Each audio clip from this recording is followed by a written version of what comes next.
На юбилейный 15-й фестиваль татарской эстрады «Татар-жиры» потратят 12 миллионов рублей. Об этом рассказали сегодня на пресс-конференции. Национальный праздник музыки состоится в Казани 20 декабря.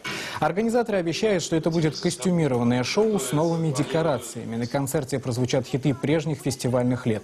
Самая престижная премия в области татарской эстрады – статуэтка «Алтын Барс», сделанная из золота, серебра и бриллиантов. Получат ее 15 артистов по количеству лет юбилейного фестиваля. Всего же на конкурс представлено 300 песен. Победителей выберут слушатели с помощью СМС-голосования.